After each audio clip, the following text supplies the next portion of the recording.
Do you remember those nostalgic grocery items we all loved, now banned in every state? They filled our lunchboxes, brightened grocery aisles, and tasted like pure childhood before anyone thought to question what was inside. How did something that once felt so innocent end up on the wrong side of the law? It might sound strange now, but the original Kinder Surprise egg from Europe was once one of the most exciting treasures a child could find on a store shelf. Imagine peeling back the shiny foil, breaking open that sweet chocolate shell, and discovering a tiny toy inside, something to build or collect. It was more than candy. It was an experience that made every trip to the grocery store feel like an adventure. But the United States government saw something else inside those eggs: danger. The small toys were hidden completely within the chocolate, making them a choking hazard, especially for children who bit too eagerly. The Food and Drug Administration stepped in, declaring that no food could contain non-nutritive items inside it. Parents protested, children cried, and the eggs vanished before most Americans ever got to try one. What survived were distant memories and imported stories about a forbidden treat, the kind you could only find overseas. Even today, the thought of biting into one feels a little rebellious, a little nostalgic, as if breaking the law never tasted so sweet. Candy cigarettes looked harmless, but they carried a powerful message that shaped an entire generation's habits. Kids mimicked adults, holding the chalky white sticks between their fingers, pretending to take slow drags before puffing out imaginary smoke. They were part of every corner store display, next to bubble gum and jawbreakers, colorful boxes that proudly mirrored real cigarette brands. Back then, it was just make-believe fun, a little way to act grown up. But as health awareness grew and smoking rates dropped, society realized that these candies were more than innocent play. They were marketing addiction wrapped in sugar.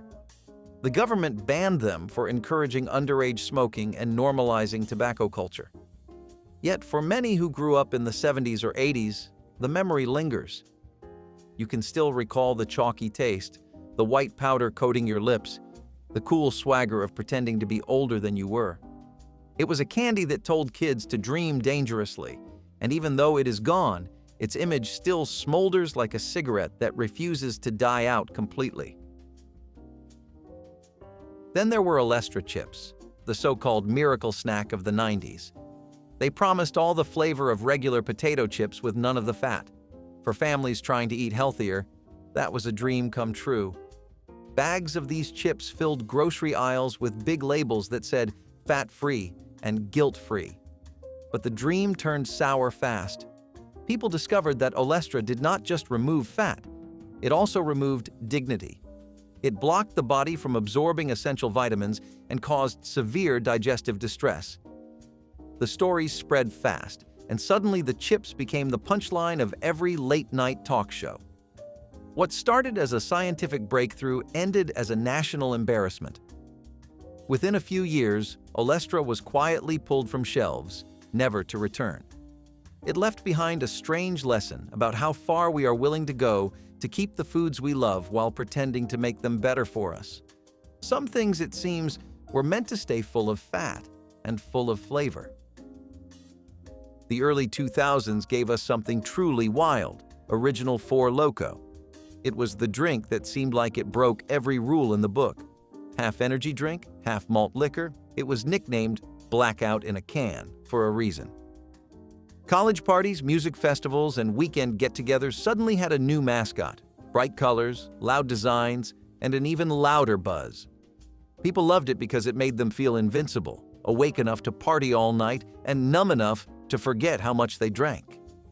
There was danger in every sip, but that danger was the appeal. The spark that turned an ordinary night into a story you could barely remember. The caffeine kept you awake while the alcohol made sure you forgot what happened next. Hospitals started seeing spikes in alcohol poisoning, and lawmakers took notice. By the end of 2010, the government banned its original formula nationwide. The drink was reformulated without caffeine, but the legend of Four Loko was already sealed in pop culture. For many, it represented a time when excess was celebrated, when danger itself was part of the thrill.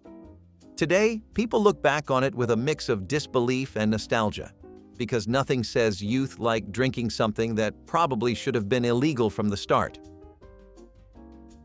Before there was a health craze about energy drinks, there were sodas laced with brominated vegetable oil, better known as BVO. Found in citrus favorites like Mountain Dew and Sun Drop, it was used to keep the flavor evenly mixed. For decades, nobody questioned it. Kids chugged neon green sodas at arcades, parents packed them into lunchboxes, and commercials promised unstoppable energy. It was the soda of summer vacations, backyard barbecues, and glowing green tongues. People had no idea that the same ingredient keeping the citrus oil afloat was slowly building up in their bodies over time. Then scientists revealed that bromine, one of the elements in BVO, could build up in the human body and cause serious health problems. Suddenly, the familiar fizz turned into fear. The Food and Drug Administration banned its use, forcing companies to change their recipes. But for people who grew up in the 80s and 90s, that old taste still lingers in memory. It was sharp, tangy, and just a bit radioactive in color, like drinking liquid lightning from a bottle. It was the flavor of youth, risk, and everything that felt a little too extreme for its own good. Long before energy drinks became common, Jolt Cola was already rewriting the rules of caffeine. Its slogan said it all the sugar and twice the caffeine. In the 80s, that made it the ultimate rebel's drink. It was for gamers, coders, students pulling all-nighters, and anyone who wanted to feel like they were living on the edge of exhaustion. It tasted like liquid chaos, sweet enough to jolt you awake and strong enough to make your hands tremble after a few cans. Parents hated it, which only made it more appealing.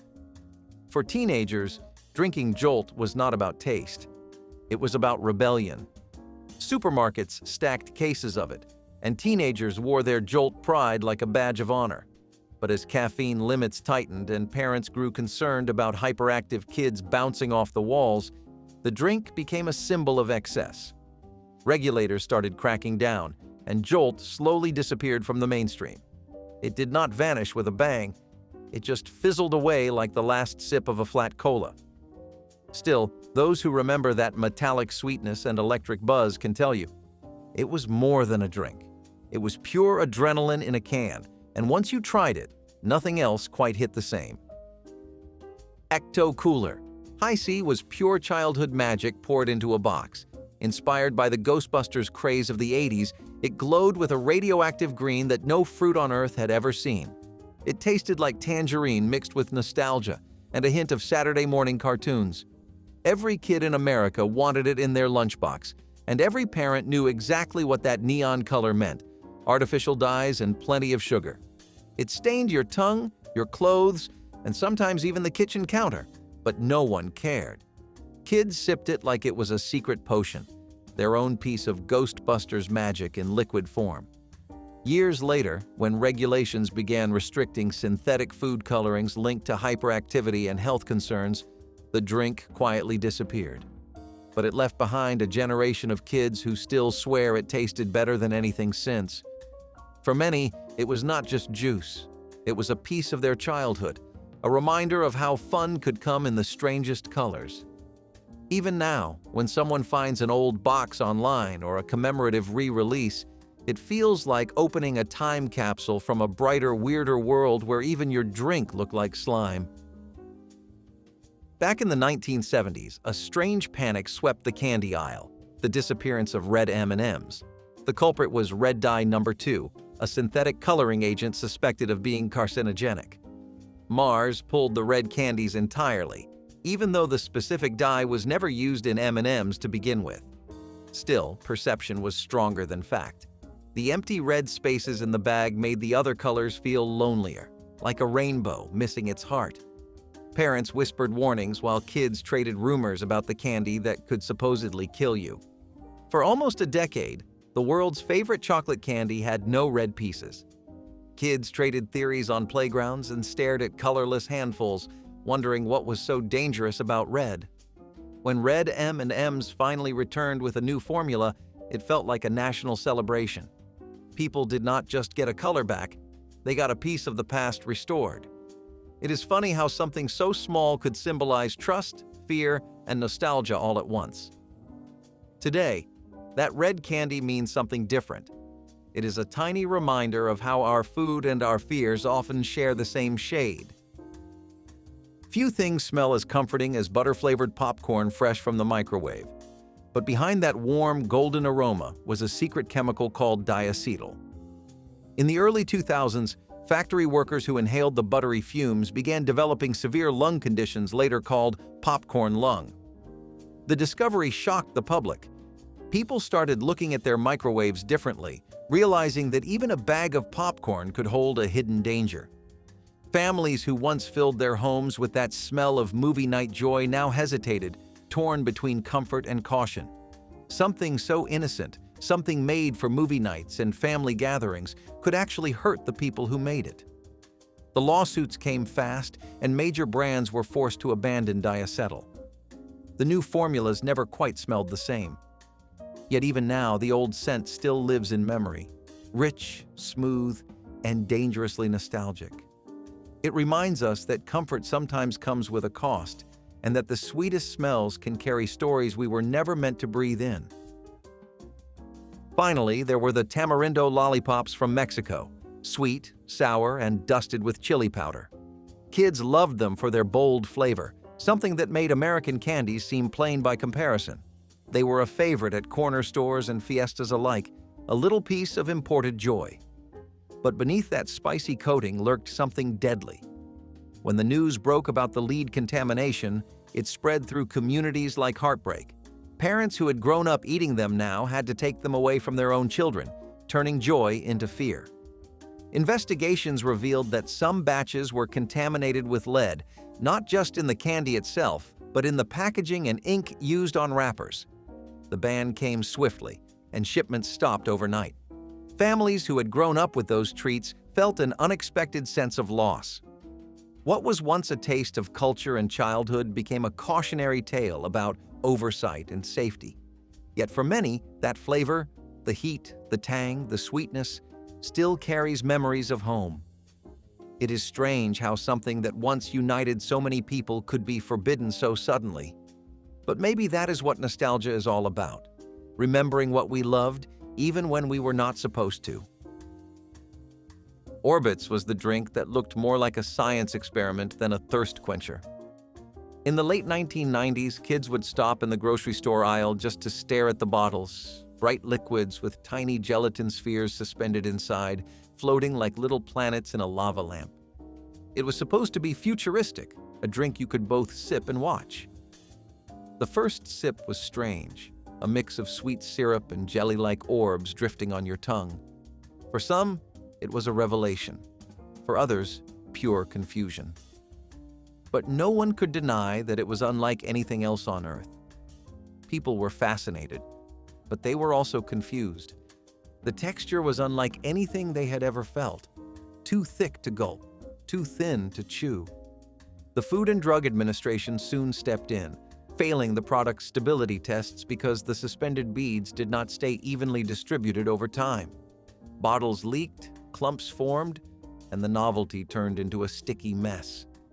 Within 2 years, Orbits disappeared from shelves, remembered more for its weirdness than its taste. But for those who tried it, the memory still feels strangely magical. A moment when food and science collided in the most bizarre way imaginable. It might not have lasted long, but it showed how curiosity could make something as simple as a drink feel like a glimpse into the future. There was a time when ketchup came in colors you would never believe. Green Heinz EZ Squirt hit shelves in the early 2000s and turned every kid's meal into a wild art project. The company wanted to make eating fun again. Bright purple, blue, and green sauces that squirted out of rocket-shaped bottles. Parents bought them by the dozen, and kids painted their French fries and hot dogs like edible canvases. The ketchup splattered across plates and lunch tables, creating masterpieces no art class could ever allow. Children squealed with laughter, while parents wondered how they would ever clean it off. For a brief, chaotic moment, dinner felt like finger painting with food, but the colors came at a cost. Those neon hues were powered by synthetic dyes later linked to behavioral issues and health risks in children. When regulations tightened around artificial food colorings, Heinz quietly pulled the plug. The bottles vanished, leaving behind only memories of bright green burgers and blue spaghetti nights. It was a strange experiment in marketing, one that proved just how far people would go for a dash of novelty at the dinner table. Still, anyone who grew up with Easy Squirt remembers it fondly, because nothing tasted quite like ketchup that looked like slime. Surge soda was more than a drink. It was a cultural explosion. Released in the 1990s as a direct rival to Mountain Dew, it promised high energy, loud flavor, and total chaos in a can. Teenagers swore by it.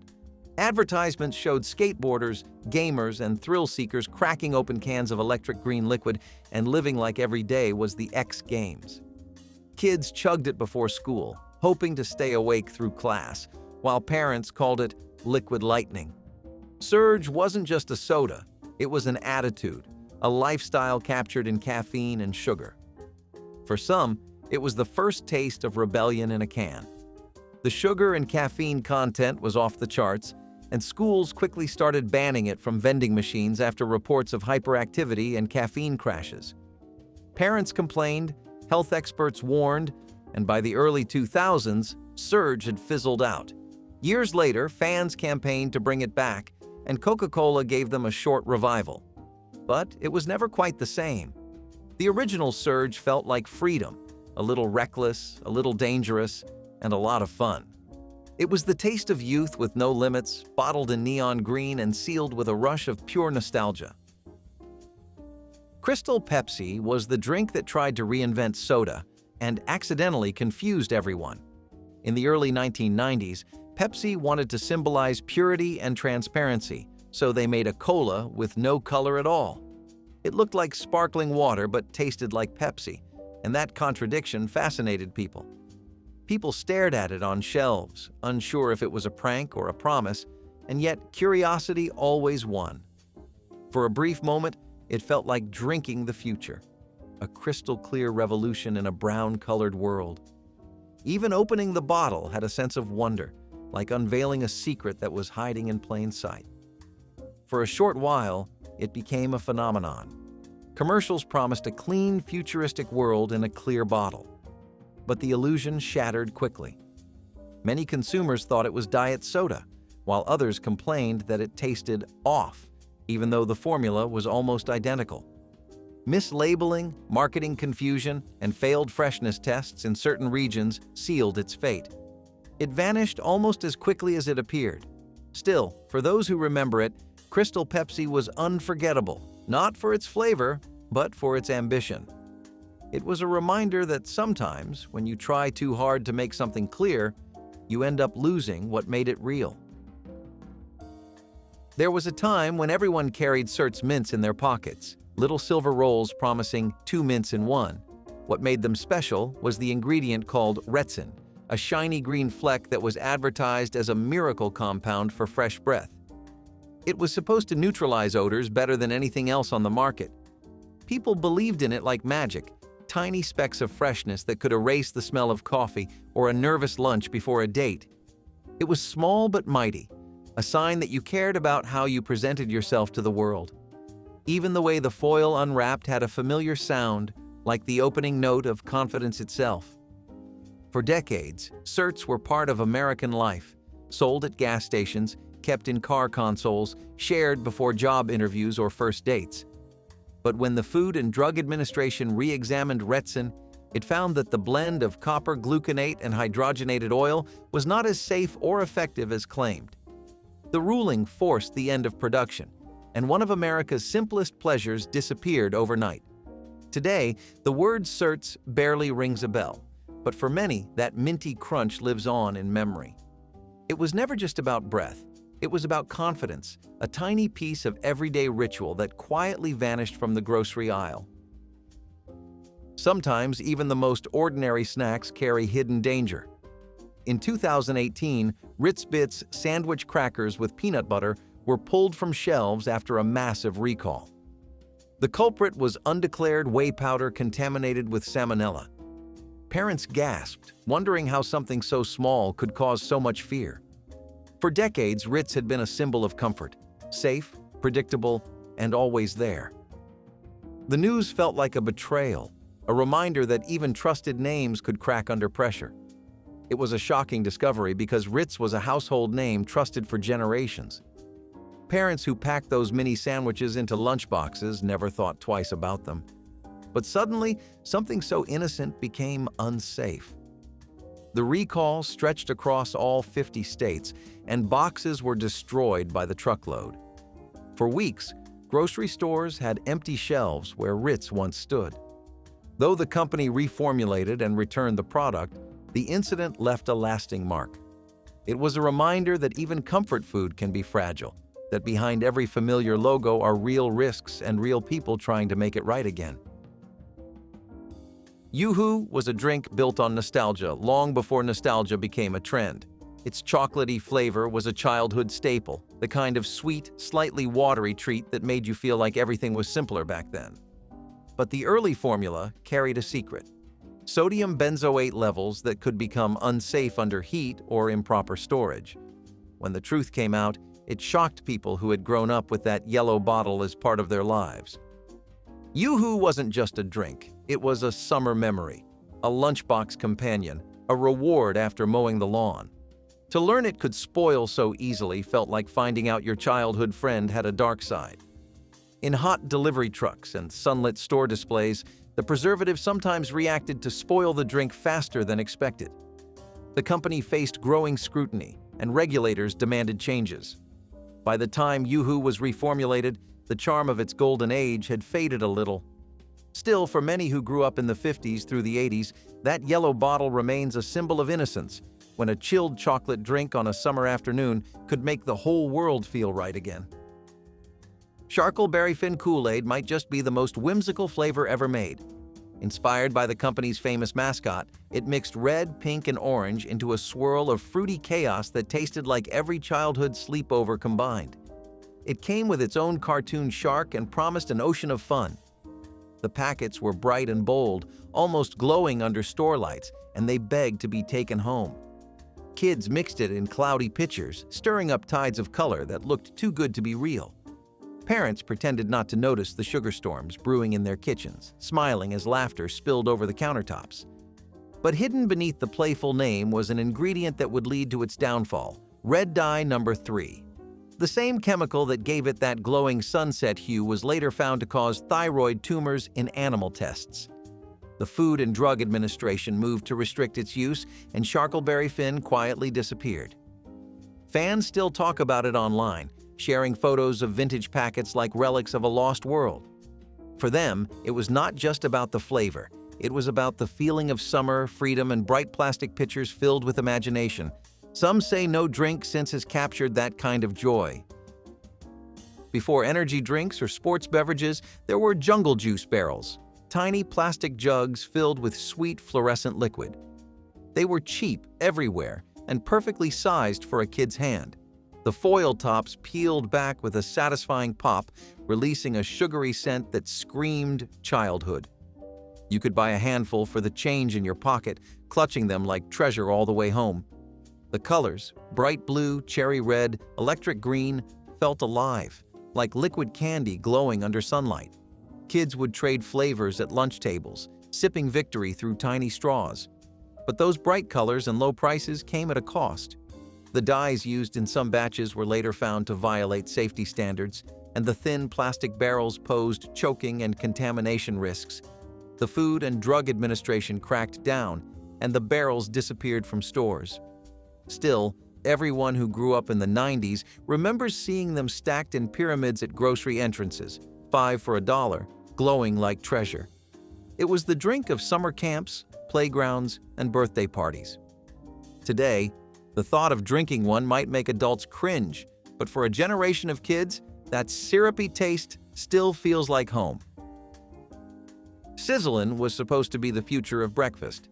Marketed in the 1970s as better than bacon, it promised the same smoky flavor with less fat and cholesterol. Commercials showed smiling families flipping perfect strips on the stove, proud to be eating healthier. But sizzlin was not exactly what it claimed. It was a mix of pork and beef blended with artificial flavorings and fillers that barely qualified as real meat. Over time, new labeling laws and stricter regulations revealed that its marketing had been misleading. The product was pulled and sizzlin quietly faded away. For those who remember it, the name still carries a strange nostalgia, half comfort, half caution. It was a glimpse into an era when we trusted packaging more than ingredients and believed that science could reinvent even bacon. Some memories sizzle out, others linger just long enough to remind us how good intentions can sometimes turn synthetic. In 2009, Nestlé Toll House cookie dough, something nearly every American household trusted, became the center of a national panic. For decades, people could not resist sneaking a spoonful straight from the mixing bowl. It was childhood rebellion in its sweetest form, a taste of doughy, buttery comfort. But that year, hospitals began linking a mysterious wave of E. coli infections to unbaked Toll House dough. Investigators traced the bacteria to contaminated flour and eggs, something no one ever thought twice about. The news spread fast, and families across the country threw away tubs of dough from their refrigerators. It was a moment of disbelief. How could something so innocent, so normal, become dangerous? The recall changed food laws forever. New reformulation rules required pasteurization and clear warnings against eating raw dough, ending an era of guilty pleasure. Nestlé later reintroduced a safer version, but it never quite felt the same. People began to bake their cookies all the way through, no longer daring to take that secret taste. Still, the memory of licking the spoon while baking with family lingers for millions, a reminder that nostalgia often hides in the smallest, simplest moments. And sometimes those moments vanish overnight, not because we outgrow them, but because safety finally caught up to sweetness. There was a time when buying imported cheese felt like sophistication itself. In the 1970s, raw milk cheeses, creamy, tangy, and full of character, became the mark of a true gourmet. They were made by hand, aged in cool cellars, and packed with rich, earthy flavor that pasteurized versions could never match. But the same bacteria that gave them depth also brought danger. Listeria, Salmonella, and E. coli lurked in the unpasteurized milk, invisible threats wrapped in golden wax. The Food and Drug Administration drew a line. Any cheese made from raw milk must be aged at least 60 days before sale to allow harmful bacteria to die off. That single rule shut the door on countless beloved imports. Cheeses from France, Italy, and Switzerland vanished from American markets, replaced by safer, blander versions. For many, it felt like losing a link to old-world culture, a trade of flavor for security. Even today, food lovers debate the rule, whether it protects us or just keeps us from tasting something truly real. But for those who remember that first bite of brie so soft it nearly melted on the tongue, the ban marked more than a change in law. It marked the end of an era when danger could still taste divine. Those shiny silver balls that once sparkled on Christmas cookies were more than decoration. They were tradition. Every family had them, tucked away in a jar beside colored sprinkles. They were called silver dragées, tiny metallic orbs that made cakes and wedding desserts shimmer like jewelry. In the glow of candlelight or under frosting, they looked almost too beautiful to eat. And, as it turned out, they were. The Food and Drug Administration banned them after discovering the metallic coating contained real silver, which is not considered edible. For years, bakers had sprinkled actual metal onto desserts without realizing the potential health risk. It was not toxic in small amounts, but the government could not take chances. By the early 2000s, the silver balls disappeared from American stores, relegated to "for decoration only" status.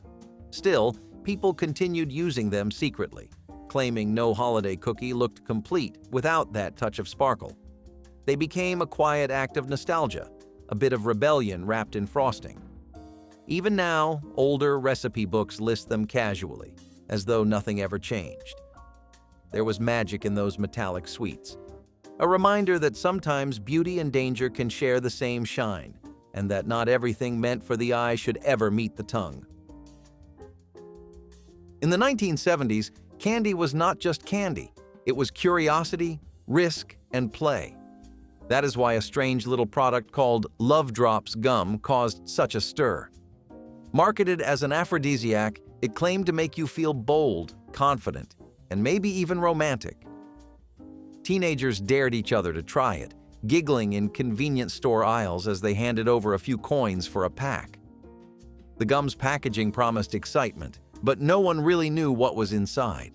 That mystery was part of its allure. Later testing revealed that Love Drops contained unregulated herbal extracts and stimulants that acted like mild drugs. The Food and Drug Administration quickly stepped in, banning its sale nationwide.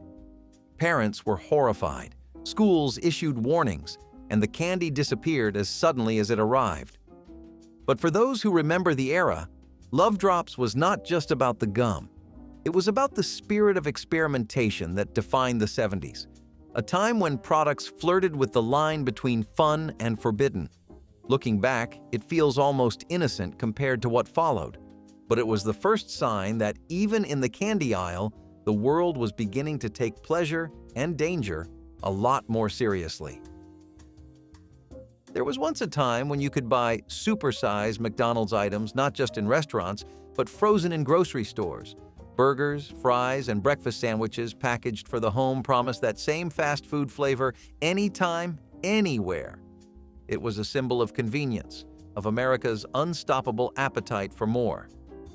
The frozen line sold well at first, feeding late-night cravings and quick dinners. But soon, the tide began to turn. Documentaries and health advocates exposed the growing obesity crisis, linking it to portion sizes and processed foods. The phrase "supersize" became a public target, a warning instead of a badge of indulgence. Laws requiring calorie disclosures and nutritional transparency pushed McDonald's to retire the branding entirely. Shelves that once held those frozen giants went empty, replaced by smaller, healthier options. For many, it marked the end of an era, a time when fast food felt fun, not frightening. Yet there is something undeniably nostalgic about those oversized meals, wrapped in red and gold packaging that promised happiness in minutes. They were part of a bigger cultural story, one about convenience, excess, and the simple joy of biting into something you knew you should not. And maybe, deep down, that is why people still miss them, not for the taste, but for the freedom they once represented. Surge Soda was the liquid embodiment of the word extreme. Released in the mid-90s as Coca-Cola's answer to Mountain Dew, it came in a neon green can that looked like it could power a skateboard. The drink promised adrenaline in a bottle, an energy boost before energy drinks were even a thing. Every can felt like an invitation to chaos, an explosion of sugar, caffeine, and citrus that hit harder than anything else on the shelf. The ads made you feel like cracking open a Surge could transform an ordinary afternoon into an action movie. For kids growing up in the 90s, drinking one felt like joining a secret club of unstoppable energy. Its marketing screamed rebellion, all graffiti logos, explosions, and kids jumping off rooftops. Every gulp was like tasting citrus chaos. Parents called it caffeinated sugar water. But that only made it cooler. Surge was banned in schools, whispered about like contraband, and adored by every kid who wanted to feel like a daredevil. It was more than soda. It was an attitude, a bright green middle finger to moderation. Even now, people remember that electric buzz, that rush of flavor that somehow felt alive. It wasn't just a drink. It was a moment in time bottled up for a generation that refused to slow down. Surge didn't just wake you up. It woke up an era. And when it vanished in the early 2000s, it left behind an entire generation of nostalgic fans who swore no drink has ever come close. For a moment, Surge wasn't just a beverage. It was the soundtrack to growing up loud. Squeeze Parquet. Margarine looked like the future of cooking. Smooth, golden, and ready to squirt straight from a bottle. You didn't need a knife, a dish, or even manners. Just aim and squeeze. For busy 1980s households, it was heaven in a bottle. But the dream melted fast. The plastic packaging was made with chemicals that didn't play well with heat, and kitchens tend to get hot. Over time, the bottles began leaching toxins into the margarine, especially when left near stoves or windows. Families started noticing a strange film forming on their food, slick, waxy, and nothing like butter. Laboratory tests later confirmed what everyone feared. The bottles were slowly contaminating their contents. It was the kind of convenience no one wanted anymore. The FDA wasn't impressed. Consumers noticed strange aftertastes, discoloration, and even separation inside the bottle. Parquet scrambled to defend the product, insisting it was safe when used correctly, but the damage was done. By the late 1980s, new safety rules forced the company to retire the original design. It was a reminder that even convenience has limits, especially when your easy squeeze turns into a chemical squeeze.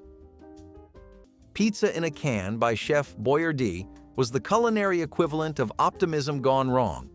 A revolutionary family pizza kit, it promised homemade flavor with the convenience of a can, which should have been the first warning sign. Inside was dough mix, sauce, and cheese powder that smelled like damp cardboard left in the sun. The dough was sticky, the sauce metallic, and the cheese refused to melt no matter how long you baked it. When you finally pulled it from the oven, it looked like regret covered in red paint. Families gathered in excitement for pizza night, only to discover the crust was chewy in the middle and hard enough on the edges to double as roofing material. Even hungry teenagers couldn't pretend to like it. Chef Boyardee advertised it as fun for the whole family, and in a way, they weren't wrong, because everyone laughed at how terrible it was. It was edible only in theory, and memorable only because of how impossible it was to forget. Pizza in a Can became a symbol of 1970s food ambition, a time when anything seemed possible, even if it tasted like despair. Carnation evaporated milk was the quiet workhorse of 1950s kitchens. It wasn't flashy or fun, but it was everywhere, from morning coffee to evening desserts. A can of Carnation could do almost anything: thicken a pie, sweeten a sauce, or stretch a recipe just a little further. It was shelf-stable magic in liquid form. Housewives depended on it, not just for its flavor, but for its reliability. When fresh milk spoiled or ran short, Carnation never failed. It was the pantry's silent reassurance that even in chaos, there was always creaminess waiting in a can. In a time when refrigeration wasn't always guaranteed, Carnation was security on the pantry shelf. It was the difference between going without and making do beautifully. Its familiar red and white label became a sign of practicality, thrift, and comfort. Whether whipped into fudge or poured into mashed potatoes, it brought creaminess to meals without waste. It was humble but indispensable, the unsung hero of countless family dinners and Sunday desserts.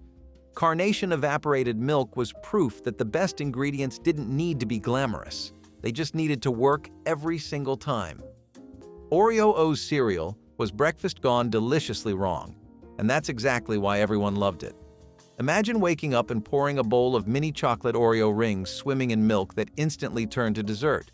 It was sugary, crunchy, and pure 1990s excess. Parents rolled their eyes, but kids thought it was genius. You weren't just eating cereal. You were eating cookies and somehow calling it breakfast. Every spoonful was a rebellion disguised as a balanced meal. The commercials leaned hard into the fun, featuring kids breakdancing through clouds of cookie crumbs. It became an icon of cartoon mornings and sleep-deprived Saturday marathons. When Oreo O's disappeared from shelves, it took a piece of childhood with it. The cereal aisle hasn't been the same since, no matter how many limited editions they release. Oreo O's didn't just feed kids, it fueled memories of the sweetest kind. Cracker Jack was more than a snack. It was a little piece of American magic tucked inside every box.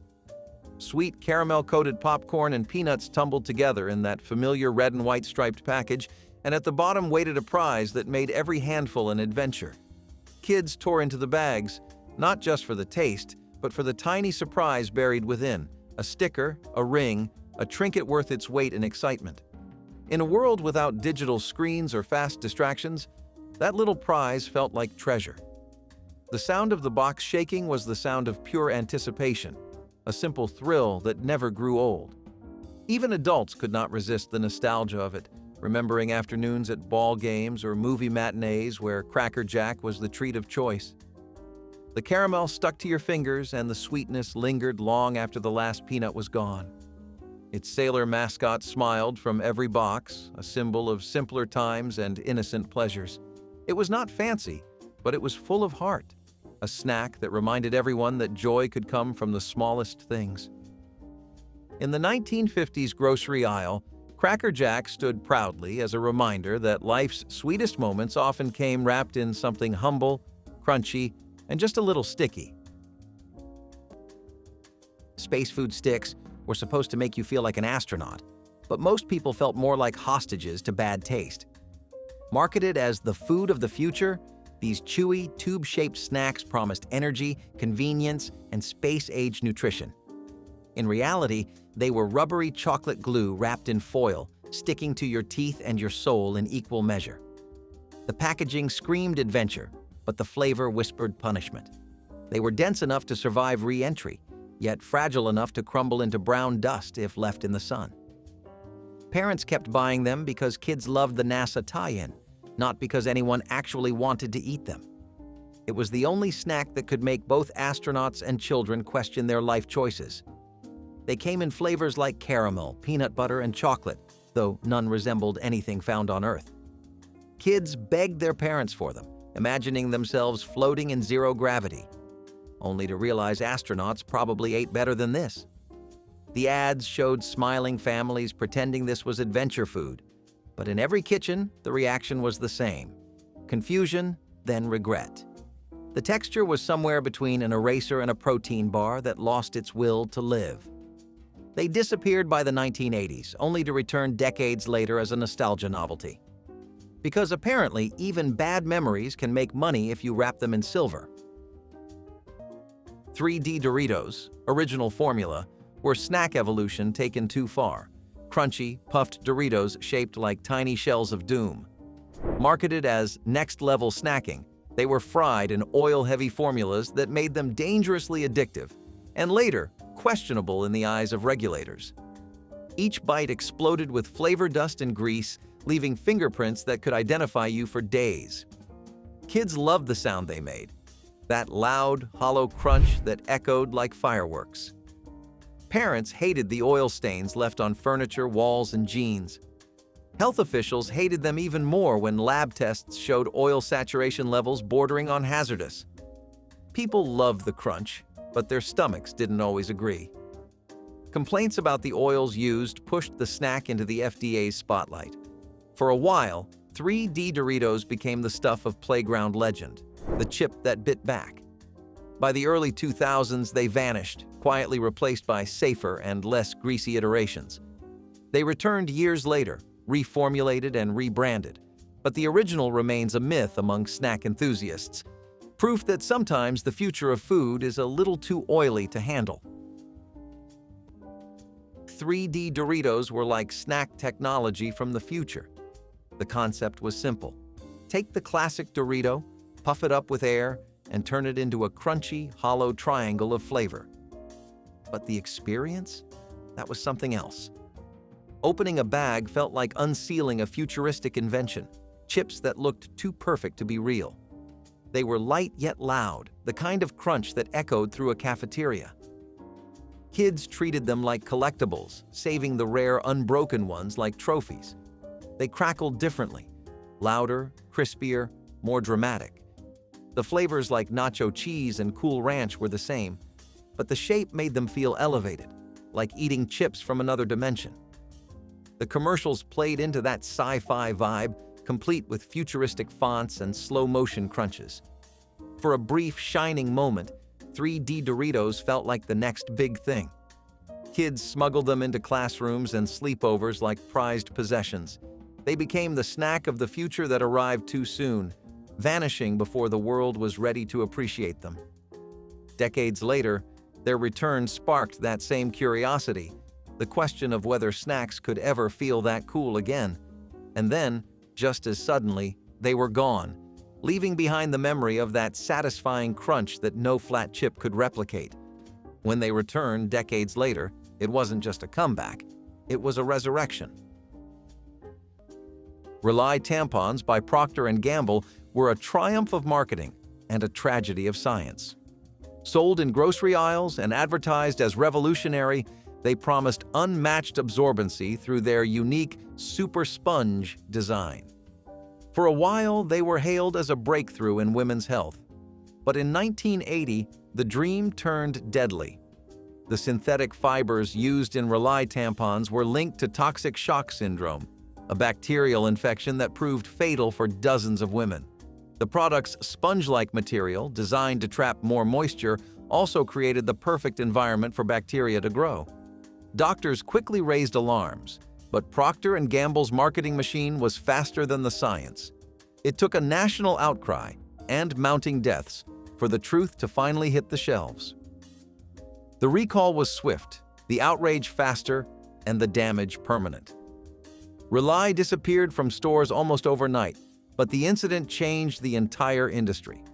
New safety standards, labeling laws, and medical research came directly from the disaster. It was a haunting reminder that even innovation can go horribly wrong when profit outpaces precaution. For a generation of shoppers, Rely wasn't just a brand. It was a warning stamped in fine print. Bisquick baking mix was the kitchen shortcut every homemaker dreamed of. It came in a cheerful yellow box that promised fresh biscuits, pancakes, waffles, and dumplings, all in minutes. What once took time, skill, and a little luck could now be done with a single scoop and a splash of milk. In an age obsessed with efficiency and modern living, Bisquick was nothing short of a culinary revolution. It made breakfast spontaneous again, the kind of meal you could whip up before the coffee finished brewing. Every mom swore by it, and every kid learned to recognize the smell of Bisquick pancakes as a sign that morning had truly begun. The appeal was simple. It worked every time. No mess, no guessing, no failed dough. It turned the everyday cook into a reliable baker, something generations before could only dream of. Ads boasted that you could make anything from Bisquick, and they were not far off. From strawberry shortcake to pot pies, the mix became a silent partner in millions of kitchens. It was fast, flexible, and perfectly in tune with the rhythm of the modern family. Bisquick wasn't just flour and leavening. It was a box full of confidence for the 1950s homemaker, proof that convenience and care could live side by side on the dinner table. Heinz colored ketchup experiments were decades ahead of their time, and not in a good way. Before the neon green and purple nightmares of the 1990s, Heinz tried out orange, mustard yellow, and pea soup green ketchup in the 1970s and traumatized shoppers instantly. Families opened bottles expecting fun, but ended up staring into something that looked like craft paint. Even restaurant owners refused to serve it, saying customers thought it looked spoiled. Kids dared each other to eat it, but the sight alone ruined the appetite. Heinz's research department reportedly called it a visual breakthrough, which just made it sound worse. The taste was the same, but the color destroyed the illusion of food. Red ketchup says comfort. Green ketchup says science experiment. Heinz insisted it was a playful twist for kids, but even children rejected it on sight. Supermarkets reported bottles leaking as the dye separated into streaks of horror. It lasted just long enough to become an urban legend, the kind of product that made you thankful for the normal red stuff. It was innovation at its weirdest. Ketchup for people who liked fear with their fries. Crystal Pepsi was a bold experiment that tasted like the future but confused almost everyone. A completely clear cola, it was marketed as pure, clean, and revolutionary. People expected a citrus drink, but nope, it was just Pepsi, without the caramel color. The first sip was disorienting. Your brain said lemon lime, but your taste buds screamed cola. It was strange, fascinating, and oddly addictive. The commercials were epic too, complete with Van Halen soundtracks and shining city skylines. Crystal Pepsi became a cultural flashpoint, a soda that defied expectations and still managed to make history. It didn't last long, less than 2 years, but it left an unforgettable impression. Decades later, it returned for nostalgic fans who remembered the thrill of drinking something that looked wrong but felt so right. It was weird, it was wonderful, and it was unmistakably 90s. Caffeinated chocolate bars were the ultimate 1980s hustle food. These candy bars weren't for kids. They were for stressed-out adults chasing deadlines and dreams. "The sweet that keeps you going," the ads boasted, blending the comfort of chocolate with the rush of caffeine. It sounded genius until people realized they were basically eating 2 cups of coffee wrapped in sugar. The first bite tasted like victory. The second tasted like regret. People would crash hard within hours, jittery and exhausted. Some companies even marketed them to students, sparking outrage among parents and health officials alike. Each bar packed so much caffeine that your heart raced before you finished unwrapping it. Office workers swore by them. Doctors swore at them. The FDA quickly stepped in after reports of jittery customers and sleepless nights began piling up. For a while, they were everywhere, near cash registers, in vending machines, even next to energy pills at gas stations. The bars promised focus, energy, and alertness, but what they really delivered was anxiety and regret. By the end of the decade, stricter caffeine limits made them illegal to sell in grocery aisles. Today, they're remembered as the candy that tried to do too much. Dessert, coffee, and chaos, all in one bite. Chef Boyardee spaghetti and meatballs brought Italian food to the American dinner table, canned, convenient, and ready in minutes. To families who had never seen real pasta before, it was exotic and exciting. The red sauce, the soft noodles, and the tiny meatballs were a revelation for suburban kitchens. It was a product of the immigrant dream made accessible to everyone. Opening that can was like opening the door to another culture, safe, sweet, and just foreign enough to feel adventurous. It was comfort food with a passport, wrapped in a label that felt both friendly and daring. Chef Boyardee himself became a household name, a smiling symbol of culinary adventure you could trust. It was a way to feel worldly without leaving your kitchen, and that felt like progress. The canned pasta might not have been authentic, but it was comforting, consistent, and distinctly American. It made weeknight dinners easier and mealtime a little more exciting. For a generation raised on casseroles and meatloaf, it was a taste of something new, safe, simple, and satisfying. Chef Boyardee proved that food could be both foreign and familiar, opening the door for a nation ready to eat its way into modernity. Tuna noodle loaf mix was the Frankenstein's monster of mid-century meal kits.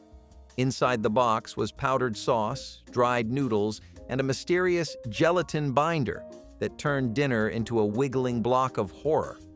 Add canned tuna and water, and voila, a loaf that looked alive and smelled dead. It wobbled on the plate like it was trying to escape, oozing grayish liquid from its sides.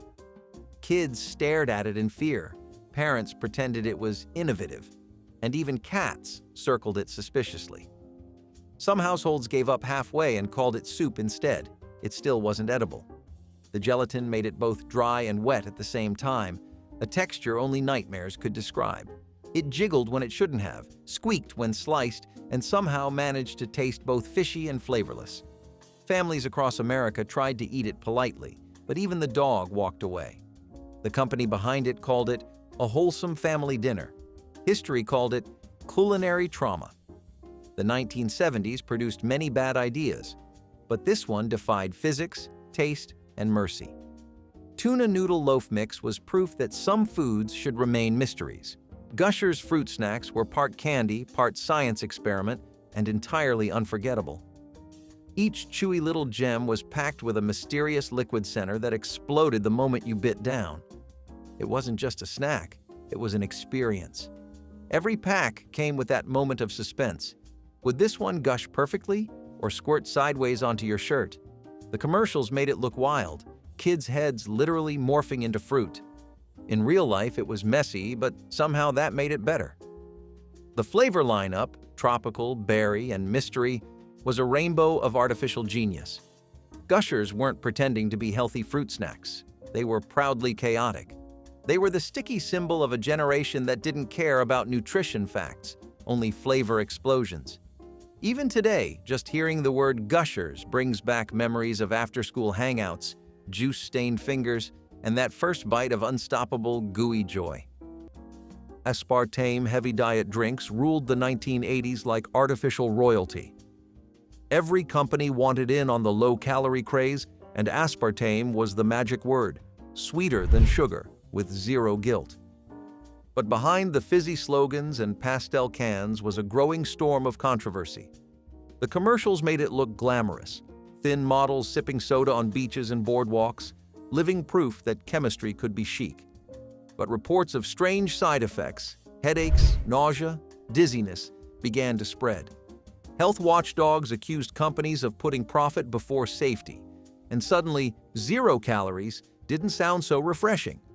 Reports of headaches, dizziness, and long-term health concerns turned the miracle sweetener into a national debate.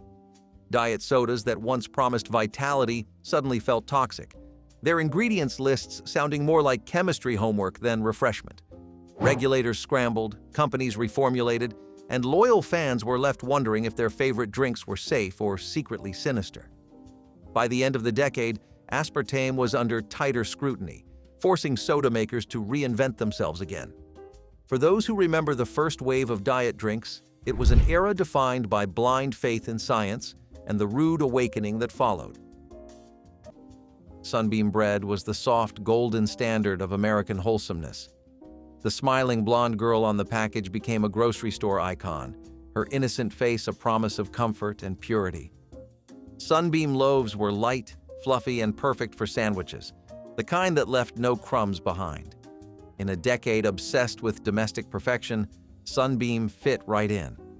Every slice looked identical, smooth, white, and dependable. It was the bread that defined an era, sliced evenly like life was supposed to be.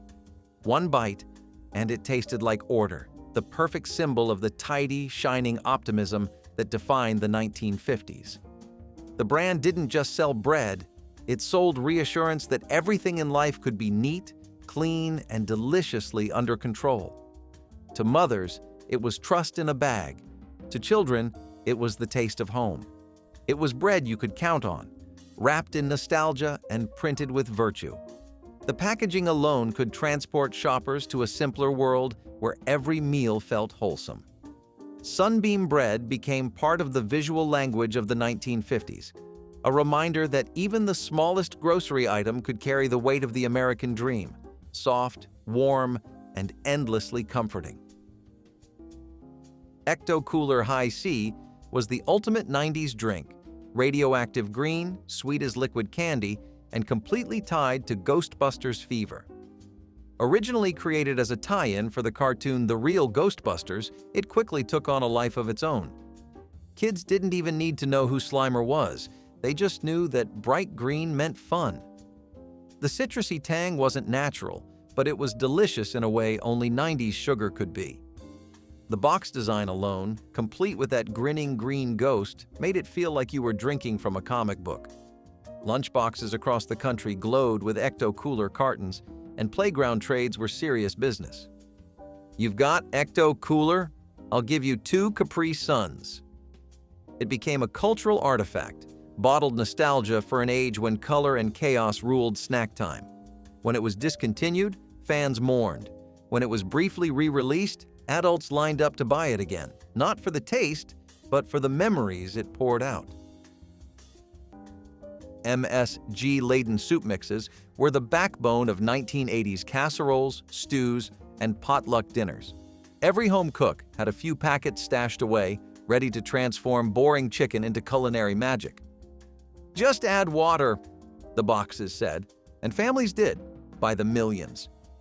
The flavor was bold, addictive, and unmistakably artificial. Then came the MSG scare, a flood of reports blaming monosodium glutamate for headaches, fatigue, and Chinese restaurant syndrome. Overnight, something that once meant flavor now meant fear. MSG became public enemy number 1 thanks to sensational headlines and questionable studies. Suddenly, housewives who'd spent years cooking with it were tossing it in the trash. Even companies that knew the science was shaky jumped ship to avoid backlash. Manufacturers scrambled to hide it under new names like hydrolyzed protein. Supermarkets purged shelves and recipe books quietly rewrote themselves. The craze for all-natural cooking that followed changed the way America seasoned its food forever. By the 1990s, MSG's reputation was unfairly destroyed, though science later found little evidence of harm. Still, those old packets disappeared for good, taking with them a flavor so intense it almost made you forget what real food tasted like. If you remember tasting any of these forbidden favorites or just miss the wild flavors of the past, share your memories below, tap the like button to keep nostalgia alive, and subscribe so we can keep uncovering the flavors time tried to erase.